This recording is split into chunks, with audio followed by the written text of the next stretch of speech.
Virgos, welcome to my channel. Let's take a look at what the next 72 hours has in store for you.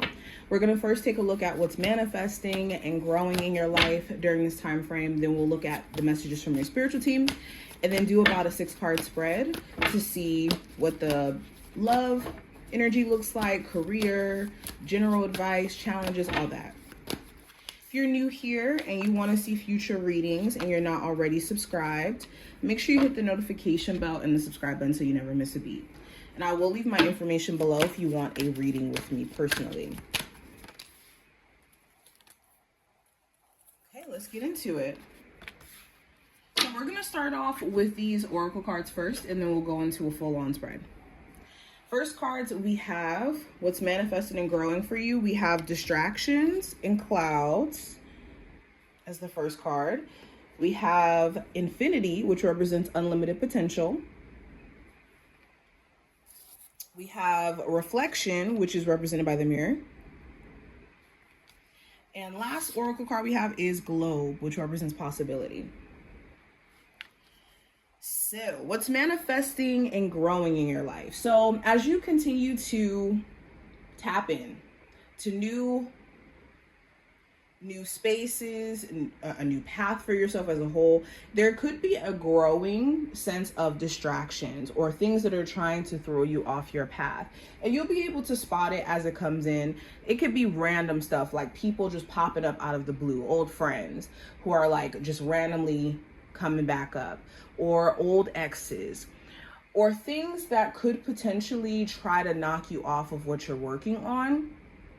And it's going to be very, very obvious. And your ability to redirect from these distractions is going to be your superpower during this time frame. Also, what could be growing during this time frame is a level of clarity. Like if you came into the 72-hour window with a lot of confusion and a lot of mixed feelings and just feeling like there's a lot of fog around a relationship, a decision that you're trying to make, this time frame is going to give you more clarity on what to do, especially with the level of reflection shown up here. Another thing that's growing in your life is your realization of your own potential. With unlimited potential and possibility like right next to each other, there may have been a moment where you're really second guessing yourself and just being hypercritical of yourself. Just like Virgos, you guys are good at.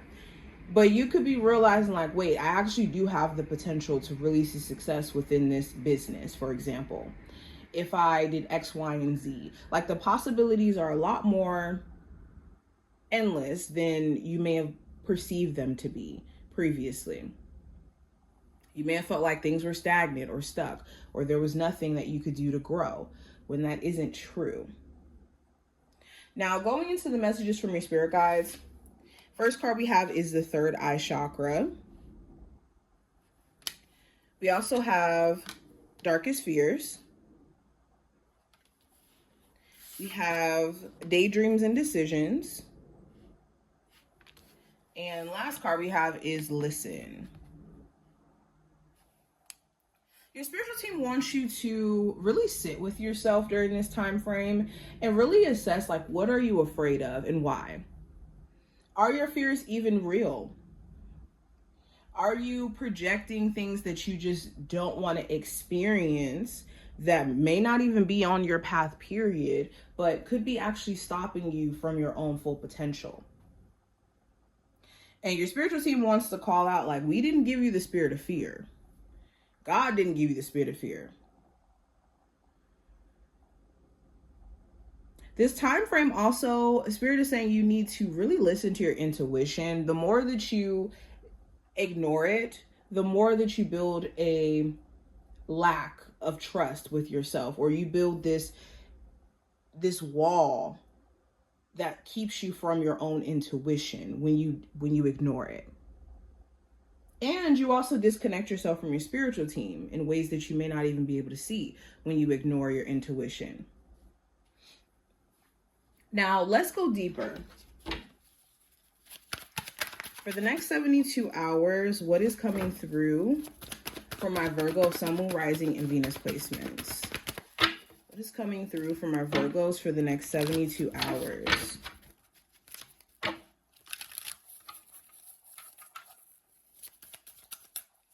Let's see. All right. So let's go ahead and go into the general energy. First card we have is the 10 of Cups. So there's a huge focus on family relationships. If you're a parent, you could be trying to figure out your co-parenting relationship with a person you may have children with.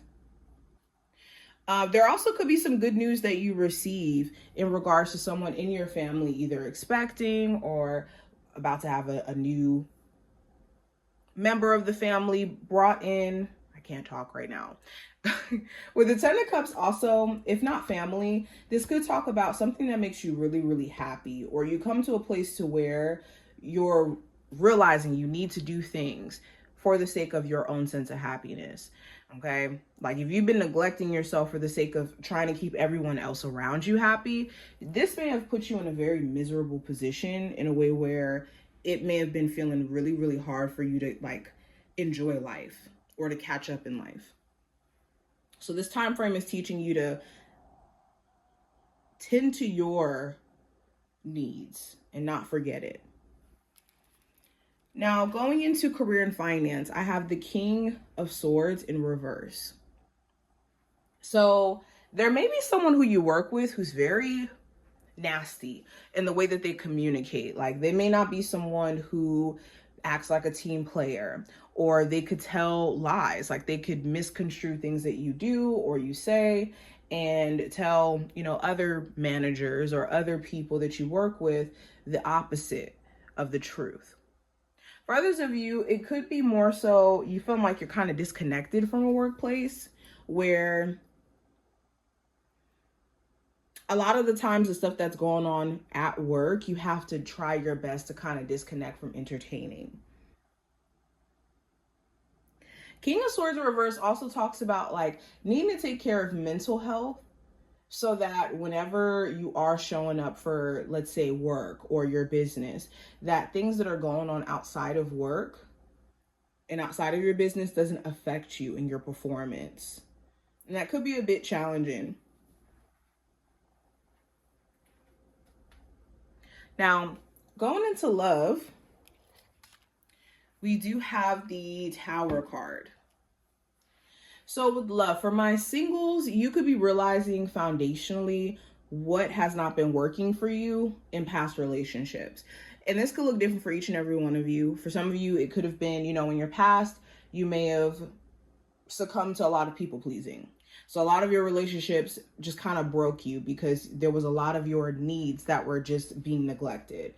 Or for some of you, the foundation of your relationships were not built properly. You may have been dealing with people who had like emotional issues or emotional challenges, mental challenges, and it didn't really make for the strongest foundation with things being unchecked. Or there could have been certain issues that just kind of festered over time that really tore at the foundation of things. And you could be realizing that now and just trying not to repeat those same mistakes, or even wondering like, okay, with me having the understanding of what didn't work before, can things be different now? For others of you, the Tower could talk about like an existing relationship where you're realizing like, okay, things need to look different. And this could be either through an event that recently happened where it all just kind of came out and it's like, look, we got to really, really work on this. Or during this time frame, there could be a Tower moment that just kind of exposes the work that the relationship really needs. Now, going into what I see for the advice, just in general for you, we have the Page of Cups. So the Page of Cups talks about being receptive to new and being open to new. The Page of Cups also talks about staying away from certain individuals who are immature. Like their way of maybe expressing themselves could be immature, or their way about going about things may be immature. The Page of Cups also talks about exploring your creative side. For any of my creatives who have been just kind of swarmed with life itself and you haven't been like tending to your creative self, this could be making you feel energetically off. So Make sure you're not neglecting that. Now, going into what I see for the challenge. With the Knight of Pentacles, this could be things moving a little bit slow. So with the Knight of Pentacles represented as the challenge card, this could talk about things just kind of moving slower or at a slower pace. Slower than maybe you may have may want things to go. So this could be if you are, let's say, working on your finances, you could want money to speed up, or the rate in which you're making money to speed up. Or when it comes to your physical health and getting back to a certain physical health or sound health, it could take you some time to get there. So timing may be slower. The other challenge may be seeing someone's consistency and how they show up in a relationship for you. You could be trying to forgive somebody or trying to work on a relationship with someone, and they could be moving a bit slower when it comes to like actually, reaching out or making attempts to actually work on the relationship. Now, going into the outcome card, we do have the Seven of Pentacles, which represents evaluating or looking over everything that you've invested your energy, time, and effort into. So you could be taking some time to evaluate where your money is going, like your bank statements, your finances as a whole. For others of you, you could be taking some time to evaluate a romantic relationship. Should you continue to invest energy into them? Should you take a step back? Could you see yourself still being with this person beyond the time that you've already invested? Those are going to be the types of questions that you're kind of asking. I think that also patience is going to be a big theme for you guys, like towards the end of this time frame, the tail end, because it is a lot of like waiting to see the results of how something plays out. But this is what I see. I hope I did give you insight in regards to this time frame. If you enjoyed, definitely thumbs up the video and subscribe, and I will see you in the next one.